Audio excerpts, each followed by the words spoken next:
Red Shalom, graça e paz. Estou começando a fazer vídeos em séries de meus estudos, os sermões, e quero compartilhar com você para edificar sua vida e fortalecer sua fé em Cristo Jesus. Em Atos, no capítulo 16, 31, tem uma pergunta interessante. O que é preciso para ser salvo? A resposta é: crer no Senhor Jesus e será salvo, você e sua família. Aleluia. O assunto deste primeiro sermão, nós vamos falar sobre a morte. Um assunto que muitos não querem nem ouvir falar, não é? Mas estamos num momento de doença, pandemia, muitas mortes, e ficamos sabendo que quase todos os dias alguém está nos deixando aqui no nosso município.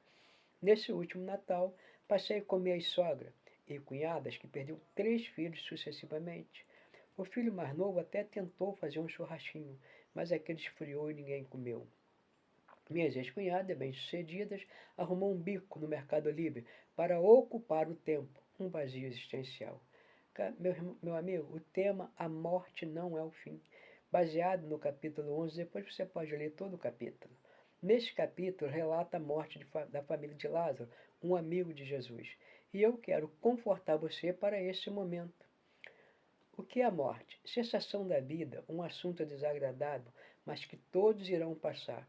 E como não se preparar para a perda dos avós, dos pais, dos irmãos ou do cônjuge? O Antônio diz que a perda do seu pai num acidente foi como se bloqueasse todas as portas de sua casa e jogasse a chave fora. E como as pessoas morrem? De velhice, doenças, acidentes, assassinatos, envenenamento, dose excessiva de remédio.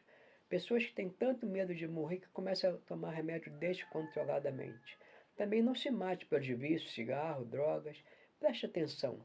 Não envenene seu coração com ódio, amargura, falta de perdão, dizer que não tem mais filho, não tem mais marido, não tem mais esposa. Querido, a vida humana sempre tem valor e ela pertence a Deus. Toda vida é a propriedade de Deus, entendeu? Mas o ser humano deve lutar para não morrer. Por quê, querido? Foi o Senhor quem colocou essa vontade de viver em nossos corações. Em Eclesiastes 3:11 está escrito: tudo fez formoso em seu tempo.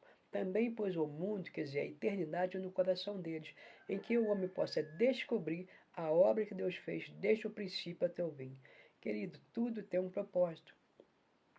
E a morte, ela provoca dor, ela provoca luto. No Antigo Testamento, podemos ver o lamento de José pelo seu pai. Então abraçou e o beijou, e os egípcios prantearam por 70 dias, Gênesis 50. Na morte de Saul, prantearam e choraram até a tarde. Mas tem um consolo da dor. No Evangelho de João, no capítulo 11, aprendemos com Jesus a consolar os enlutados. Assim que Jesus soube da morte de Lázaro, eles caminharam 5 quilômetros a pé até Betânia para consolar Marta e Maria. Não devemos fazer o mesmo, querida? Observe que as pessoas têm diferentes reações. A dor de Marta, um misto de inconformismo. Ah, se ele estivesse aqui, meu irmão não teria morrido. Será que a culpa era de Jesus? E a dor de Maria? Um estado de anseio, raiva, ela estava vazia, não tem mais jeito. Maria, porém, ficou assentada em casa. Quando viu Jesus, levantou-se e saiu do seu estado de paralisia. Querida, você é importante para as pessoas. Preste atenção. Mas se tem alguma coisa que te incomoda, morta, a ordem é: levanta-te, saia desse estado de paralisia. Não tem mais jeito, estou demorando muito. Querido, Jesus nunca chega atrasado. A morte também provoca dor, querida. Ora, Jesus chega e vê os amigos chorando. Maria chorava. Como é que você fica num ambiente assim? Jesus chora também, mostrando toda a sua humanidade. Ainda que alguns pensam que ele era o arcanjo Miguel, outros nem acreditam que ele existiu. Amigo, é difícil não chorar quando todos estão tristes e choram. Consolai uns aos outros. Chorais com os que choram. Dê seu ombro, querida. E a dor de Deus? Será que Deus sente dor? Pensamos que Deus não está nem aí para o sofrimento e fica lá em cima, só observando numa cadeira de balanço. Não está nem aí para os cristãos jogados na arena para ser comido pelos leões na época de Nero. Não está nem aí para o holocausto nazista, onde mais de 6 milhões de judeus foram queimados vivos. Não está nem aí por mais de 1 milhão de pessoas que são destituídas e ficam na miséria total. As guerras provocam isso. A falta de saneamento básico, a nudez, as crianças, a fome, a ausência de educação, a violência, não está nem aí. Então nós julgamos Deus e damos a nossa sentença. Foi assim com Jesus, que ele nasça judeu, sinônimo de escárnio, que haja dúvida quanto ao nascimento, dele um trabalho tão difícil que ao realizá-lo, até sua família pensa que ele está louco. Ele suou sangue no Getsemane, querida. Que ele seja traído por seus mais íntimos companheiros. Que ele tenha acusações falsas, seja julgado por um júri preconceituoso e condenado à morte por um juiz covarde.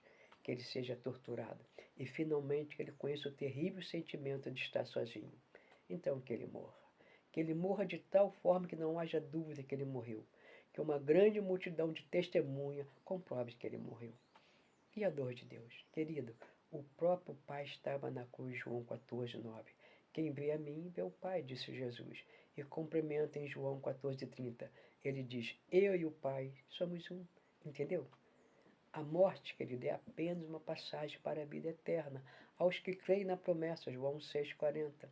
Portanto, a vontade do Pai é que todo homem que vira o Filho e nele crê, tenha vida eterna, e eu o ressuscitarei no último dia. Aleluia. Não seja igual a Marta. Ah, se o Senhor estivesse aqui. Aos que têm esperança na salvação, em esperança de vida eterna, ao qual Deus não pode mentir, prometeu antes da fundação dos séculos. Tito 1:2. Aos que creem que a morte será aniquilada. 1 Coríntios 15:26. A morte da morte. Apocalipse 20:14. A morte e o inferno foram lançados no lago de fogo. Glória a Deus. Conclusão, querida.